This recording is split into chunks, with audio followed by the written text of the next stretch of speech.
Yo, what's up out there, guys? It's your boy Prince here. Just a quick little video just to help anyone out that's having issues with their game in like allocating RAM. Maybe they need to optimize their game better. Whatever the case may be, I'm just gonna make a quick video on how to do so. Alright, this is like a very last minute thing here, but I noticed that people are having issues with it, so I'm just gonna make a quick little video on this to help you guys out, okay? First and foremost, shout out everyone that's joining the server, supporting the server. We just hit a new peak. I think we're at like 46 players right now. It was a very good decision to upgrade the server at last minute. So anyways, let's get right into the video. Alright, first and foremost, what you want to do, you want to open up your Steam, okay? Then you want to go over to Workshop. And then once you're in Workshop, you want to go down to your subscribed items. Subscribed items, right? Okay, boom. Now that you're here, you want to click unsubscribe from all. The reason why you want to do this is because when you're playing on multiplayer servers and a single player server, servers add stuff in and they take it out, they add stuff in, take it out, and this just accumulates on your list, and it could it does have an effect on performance wise. So it's best to unsubscribe from all of the mods. If whatever the case may be in the future where we do add mods, then you want to unsubscribe from all and just re-download them when you join the server. Okay, that's number one. Now, what else would you want to do? Okay, boom. Now that you did that, you want to go over to your library. Okay, this is probably the most important part here.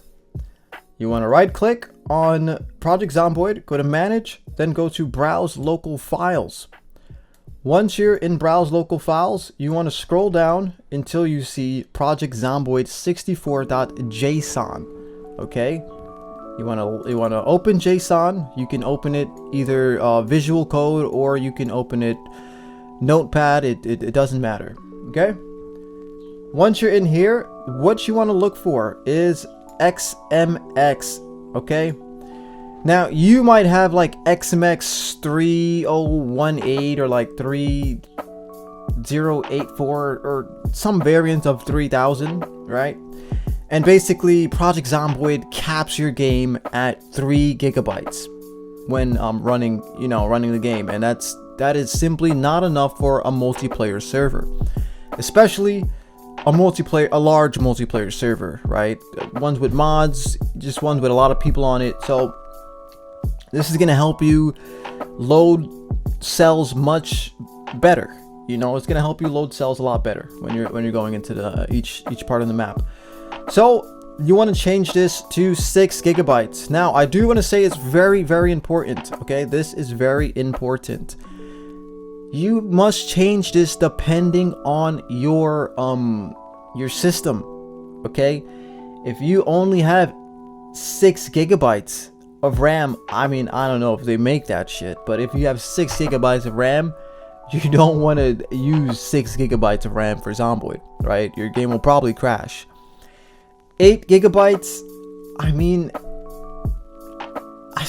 if you have 8 gigabytes, I don't think you want to use 6 gigabytes of RAM. Maybe you want to use 4 gigabytes, maybe. But if you have like 12, 16, 32, then I would say you're able to upgrade your RAM here as need be. It's very important. There are specific numbers that you must put. You can't just put 6,000. Okay, it's not gonna work. So for 6 gigabytes of RAM, it's advised to start off with 6 and then move up if you need more. 8 gigabytes, 12 gigabytes, whatever the case may be, right? Start off with 6 gigabytes. The number is 6144. You're just changing the numbers. You're not changing anything else. You're keeping the XMX. You're keeping the M, the quotation mark. You're keeping all this shit, okay? 6144 is the number that you want to use. You set that, you click save. Okay, actually, let me do this real quick. 1 second.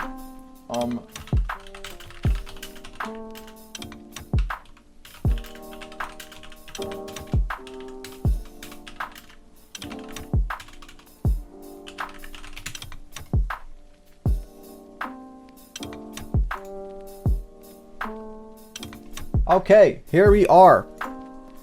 This is probably what you see, 3072 or 3078, something like that. As you can see, 4 gigabytes is 4096. 5 gigabytes is 5120.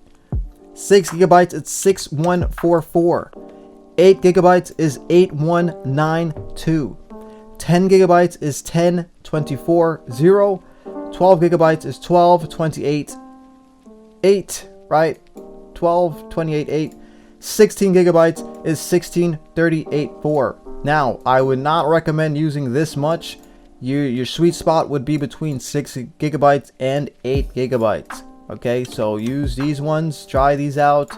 You'll most likely be good with 6. To be generous, you'll use maybe 8, okay? And you're keeping everything else the same, just changing the numbers. Okay, now, after that's said and done, you click File, you click Save, okay? File, save. I didn't change anything here, so there was nothing for me to change. Boom, you do that, you close it, and then you should be good to go.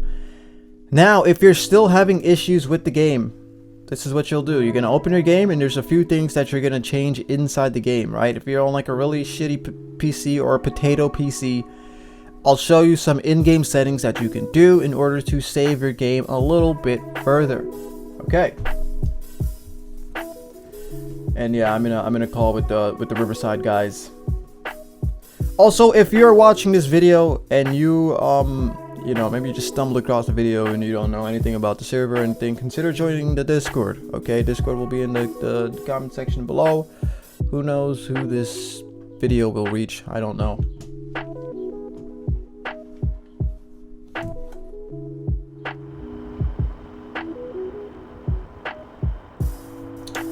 Alright, now what you're gonna do, you're gonna go down to options, okay? Now, your resolution, keep it to your regular resolution. I would say lock your frame rate. I lock mine to 60 because there's really no like need to go above 60. Like it's an isometric game, right? So there's no need to go above 60. Okay. Now, texture compression. I enable texture compression. This basically compresses textures to save graphic card memory. Maximum texture size, I put that the smallest. Maximum texture vehicle, I put that as the smallest as well. Simple clothing textures, I set that to players and zombie. Basically, this removes all blood, decals, and holes and patches from clothings on all the zombies, so you do not have to render that in. Simple weapon texture. This, I enable this, right? Because this basically removes the blood textures on weapons as well. So this turning this on saves texture memory and may improve performance. You keep that the same. Video effect, I mean, for video effect, wind sprite and door shaking on hits, this really doesn't have that much of a impact, but I just take off wind sprites. Why not? Blood decals, I turn blood decals all the way off. You can maybe turn it on 10%, 20%, whatever the case may be. I just turn it off, right? I don't really care for blood decals. Lighting updates, you keep that the same. Dynamic skybox, I keep that medium. Water quality, you want to put that on low. Dynamic puddles, I don't care for puddles. And puddle quality, you keep that on low.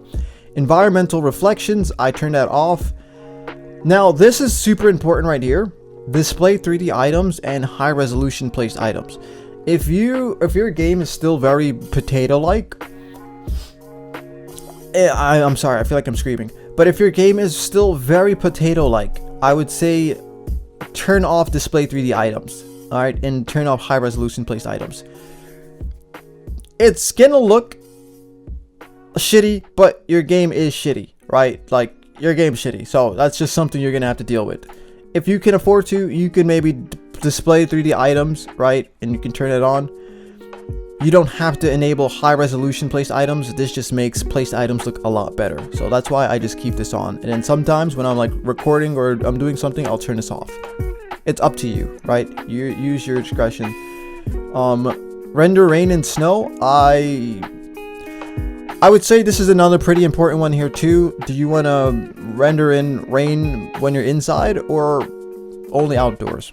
So I usually put outdoors only, and if your game is on life support, maybe put never.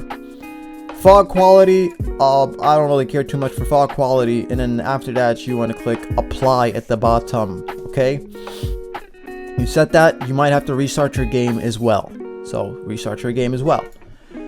Then you want to head over to user interface. Okay, now render the UI into the off-screen images at the low frame rates than the rest of the game to improve. So turning this on, you want to turn this on to improve your performance. Well, that's what it says here, right? So turn that on, right? Inventory size, I do know that the UI does affect your performance as well too, so that's why I have context menu and small, inventory menu small. For the most part, I guess this isn't really too important.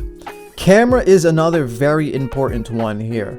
Okay, the more you zoom out, the more you have to render, and the more your game will lag. So do not enable zoom 250, zoom 225. If you are struggling, keep that off. Just keep the regular stuff enabled, which is 200 to 50.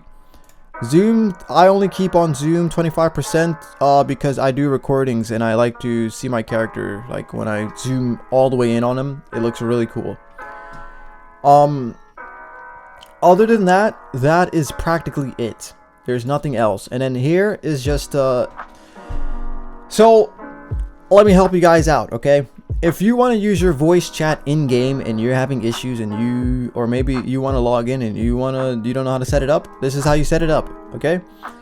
Basically, enable VoIP, yes. Recording device, set your recording device, okay? This is my recording device, so you set it to whatever it is. Push to talk mode, you want to set on push to talk, right? You want to set this to push to talk or voice activity detected.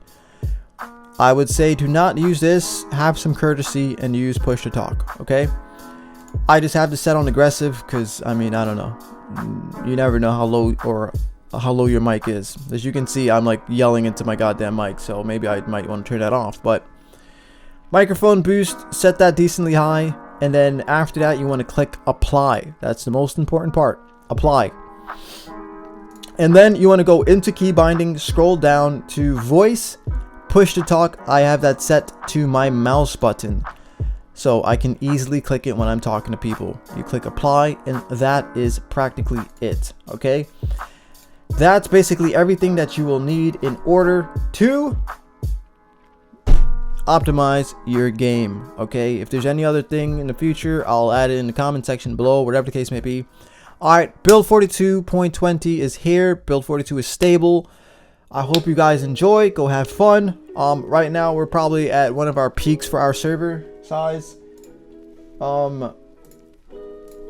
47, right? We upgraded last minute. I appreciate everyone that's tuned in, everyone that's sticking by, and like, subscribe for more kick-ass goddamn content. Alright, peace!